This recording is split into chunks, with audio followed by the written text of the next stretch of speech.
Magandang araw, hello, good afternoon, good morning, good evening to all of you. We are now on diary entry number 823.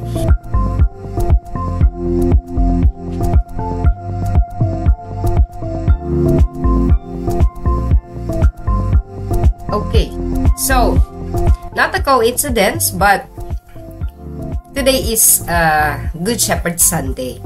And our entry for today is about priest. So when Faustina told, okay, let's first read it. On December 17, 1936, I have offered this day for priests. I have suffered more today than ever before, both interiorly and exteriorly. I did not know it was possible to suffer so much in one day. I tried to make a holy hour, in the course of which my spirit had the tastes of the bitterness of the Garden of Gethsemane. I am fighting alone, supported by his arm, against all the difficulties that face me like unassailable walls. But I trust in the power of his name, and I fear nothing. Disyembre 17, 1936, inialay ko ang araw na ito para sa mga pari. Mas matindi ang aking paghihirap ngayong araw na ito kaysa dati, sa panloob at maging sa panlabas man. Hindi ko alam na maaari palang magdusa ng sobra-sobra sa isang araw. Sinubukan kong magnilay sa banal na oras, na sa proseso ay naranasan ko ang pait ng hardin sa Gethsemane. Mag-isa akong nakikipaglaban na sinusuportahan lamang ng kanyang bisig, laban sa lahat ng paghihirap na nasa harap ko na parang hindi matitibag na pader. Subalit nananalig ako sa kapangyarihan ng kanyang pangalan at wala na akong kinatatakutan. Okay, so there was so much suffering for Faustina today, in that day, as written in her diary. And those sufferings maybe were really very, very burdensome for her. Kasi sa description pa lang, no? Sabi niya, hindi ko alam, hindi ko inakala na maaari palang magdusa ng ganito katindi sa loob ng isang araw, no? She did not describe her sufferings, but it must have been really great. Interiorly and exteriorly, sabi niya. So, merong physical at meron ding panloob or spiritual, no, in nature. And so, she offered all her sufferings for the priests. It is very good to know that Faustina really has a special love and concern for priests, no? Paulit-ulit yan sa kanyang diary. And also, the Lord Jesus would also remind her to tell the priests. And that is why we have this book, Tell My Priest, no? But anyway, today is Good Shepherd Sunday, as what I had told earlier. So, yun nga, sabi ko, kahit na medyo masama yung pakiramdam, kasi from time to time, yung alam niyo yung attack ng cough, na dry cough, no? It was really difficult to control. And I said, Lord, I think I have to really make this today. Kasi kung bukas ko to gagawin, iba na, no? Hindi na Good Shepherd Sunday. So, today is Good Shepherd Sunday, ang mabuting pastol. And by the mabuting pastol, pwede nating sabihin yan ng mga pari natin, no? Pwede na nagpa-flock sa ating mga mananampalataya. But it can also be leaders in our community, leaders in the government. Kasi mga pastol din sila, meron silang mga itinalaga, may nakatalaga para sa kanila na pastulin. So, model lamang ito, no? Model lang siya. But, halimbawa ko, no? I lead an organization, no? So, I have to be a good shepherd also. If you lead an organization, whether civic or non-civic, or you're a political leader, no?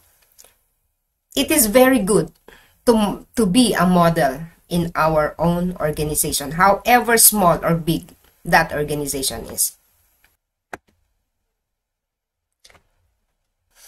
And on diary entry number 177, sabi ni Jesus kay Faustina, "My daughter, speak to priests about this inconceivable mercy of mine. The flames of mercy are burning me, clamoring to be spent. I want to keep pouring them out upon souls. Souls just don't want to believe in my goodness. Okay.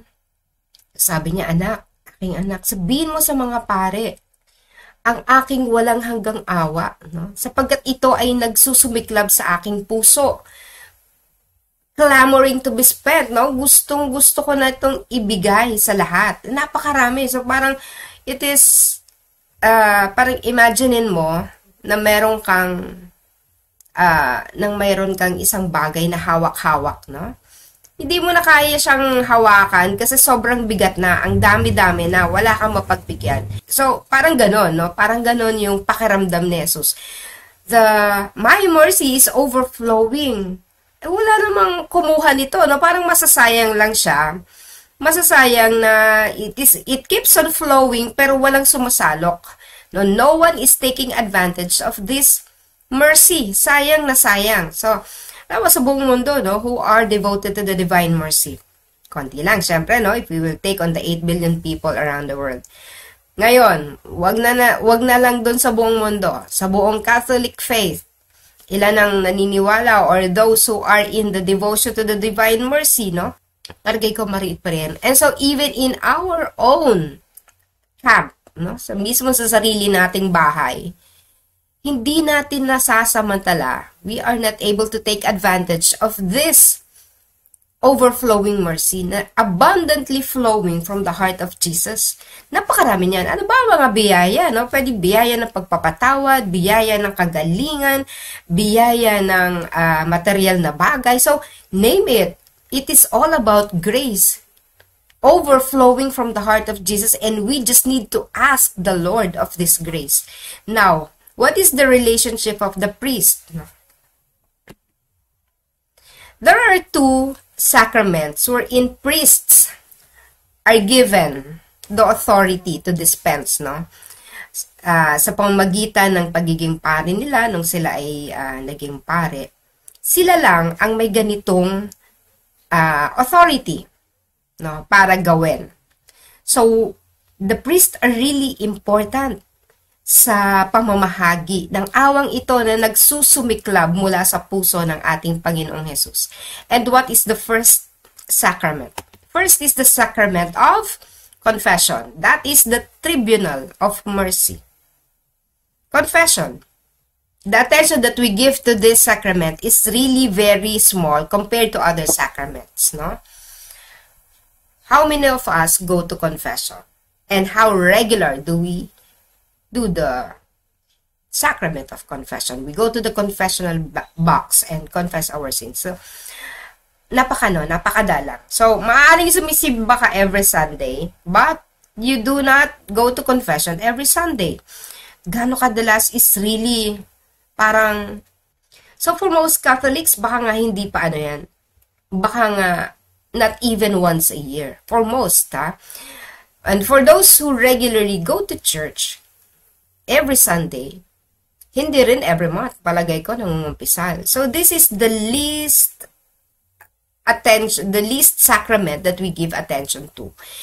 We do not know that this is where the mercy of God is being channeled through our priest. Halimbawa na when we go to confession, alam nyo ba na nalilinis because it is the water coming from the heart of Jesus. Our sins are forgiven. And certain part within us, kahit hindi pa tayo nakakapagbayad, no, for the temporal punishment associated with the sin that we have committed, kahit hindi pa tayo nakakabayad, no, just the forgiveness, the forgiving of our sin through Christ's representative who is the priest, no, just by forgiving the sin, there is already a healing that is taking place. And the healing would take place completely if we would completely pay also for the sin attached to that disease that we got out of the sin. Kasi nga po, no, ang lahat ng ating mga sakit, definitely, ito ay dahil sa ginawa tayong kasalanan. So when we were forgiven by the priest, through the sacrament of confession, a certain part of that disease has already been healed. Not completely, but a big portion of it, actually. Meron kang mafe-feel within you na may tinik na nawala sa sarili mo because of that sacrament of confession. So, makikita mo yun, yung grace or the mercy of God overflowing through that sacrament. Every day we make sins, no? Nakaka-commit tayo ng kasalanan. We commit sins every day. And so the more often we go to the confession box and ask for God's mercy, the better our being, no? Yung tinatawag na well-being, no? Mas magiging mabuti ang ating sarili. Kung alam naman natin ang kasalanan, syempre kasi i-confess natin yung kasalanan, alam natin yung i-confess natin kasalanan, alam mo kung paano mo siya babayaran. No? Technically, we have the mind. Alam na, yung pag-iisip natin is equipped for us to know our debt and how to pay that debt. No? Parang ganito, nangutang ka ng 1,000, alam mo nga utang mo 1,000, di syempre, paano mo babayaran na yun? And so, 1,000 pesos din na ibayad mo, di ba? Ganun siya. So, technically, alam mo naman kung paano magbabayad. So, you ask for forgiveness, you are forgiven, and you know how to pay it. You are supposed to know how to pay it. So, halimbawa, cheating, no? Niloko mo yung asawa mo. Meron kang naging isang relasyon. So, alam mo na mali yun. Alam mo kung paano babayaran. Siyempre, that is to disconnect from that other person. So, basically, alam naman natin kung paano natin iwawasto ang ating pagkakamali. So that is the sacrament of confession. And the priest has been given that authority to forgive us. So ganun kahalaga po ang pare. Ganun kahalaga ang isang pastol. Ginagawa niya ginagawa niya ang lahat. Para yung kanyang mga nasasakupan ay maging malinis sa kanilang mga kasalanan. Of course, the priest cannot insist, okay, mag-umpisan kayo, ganyan, ganito, ganire. Okay, I will sit there, no? Wala namang pumupunta doon, no? May kakilala akong pari po na he was really, yung kanyang parang karisma. Nagbibigay siya ng oras, maraming oras sa kumpisan. So that whenever someone goes there and ask for confession, Father, may I confess? Talagang bibigyan niya ng binibigyan niya ng pagkakataon ng mga kumpisan. Kung ano man ang ginagawa niya, he would drop whatever he is doing. Ipaprioritize niya yung tao na mga kumpisan, yung kaluluwa na yung mga kumpisan.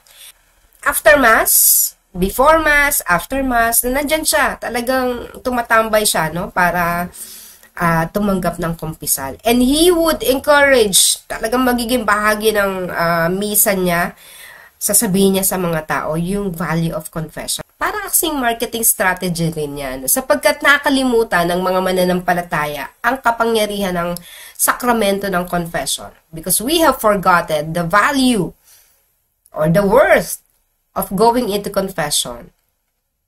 So the marketing strategy depends also on the lay and the priest. No, lahat tayo pwedeng maging marketer, no, tagapag-market, no, tagapag-palaganap nito. So that people would realize the value of confession. So on the part of that priest, talagang bahagi ng kanyang homily, bahagi ng kanyang mga talk, no, yung value of confession and yung availability talaga niya, no? Binibigyan niya ng availability ang sarili niya para sa mga mananampalataya na mangungumpisal. No? Kaya ako pag nagpupunta talaga doon, I make sure that I do the confession. Kasi nga, tas ang sarap mangumpisal sa mga pare na yung alam mo, yung you would really take time to hear your confession. Yung hindi nagmamadali, yung hindi yung naiinis, hindi naiinip, no? And would take time to say other things kung paano mo babaguhin ang sarili mo, paano mo i-correct yung mga kasalanan mo. Minsan kasi, we still would like to talk about it. Siyempre, kung maraming mangungumpisal, na mahaba ang pila, wag be sensitive that there are still other people on the lines. Kung mahaba ang pila. Pero kung wala namang pila, no? You take the time to talk to the priest for other things related to your sin. No? No? Ang sarap ng pakiramdam kasi when you hear things, more things man, na parang mga payo, advices, no? Spiritual advices coming from the confessor. And we pray that more people would take advantage of this. Again, the authority is given to the priests. So, napaka laki ng tungkulin ng ating mga pare para sa pagdidispense ng awa ng ating Panginoon. And the second sacrament, of course, is the sacrament of the Eucharist, where we become one with Jesus. So, hindi mo naman ito makatatanggap from any other person. Ang ating mga pari lamang ang may karapatan, the authority to consecrate. No? Kasi halimbawa, ay hindi, nakakapagtanggap naman ako ng Eucharistia sa lay minister. But, the host that has been given to you has been consecrated by the priest, not the lay minister. So, it is the priest still who has the authority. Kung wala ang pare, wala magko-consecrate niyan because no one of us, wala isa sa atin, ang alam ang formula na kung paano gagawin yan. No? Kahit nakikita natin sa misa kung paano nila ginagawa yan, still, walang power pag tayo yung gumawa. No? Kahit ulit-ulitin mo yung sinabi ng pare at basbasan mo yung tinapay, the formula will not work. Because you have to have the authority. Eh, wala naman tayong authority. Kaya yung authority, the sole authority of consecrating the host, the body of Christ, is given to the priest. No? Kaya, let us pray for our priests. That they do their work with all their heart, no? And that they become really devotees to the divine mercy. Kasi it has been, because the Lord Jesus has repeatedly said this in the diary of Faustina. Tell my priest, ganito, no?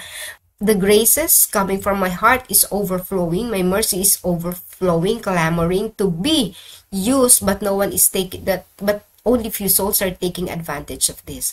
The priests also have that great mission of telling this to souls, no? Kasi nandyan sila no? We go to Mass, sila yung nagsasalita, they are there presiding the Mass. They just need to tell it to us. So, ganun po kahalaga ang papel ng ating mga pare. And we need to pray for them every day. Kasama nga sila sa novena natin, di ba? Novena intention natin on the second day of our novena intention to the Divine Mercy. Kasama ang mga pare. Let's pray for them every day. Let's include them in our daily prayers. Kailangan nila yan. Sapagkat we can always take advantage of the grace of God, no? By saying the chaplet and all other elements of the devotion. But the authority that they have, we cannot take advantage of this anywhere. No? Sa kanila lang, sa confessional box, and sa pagdaraos ng banal na misa.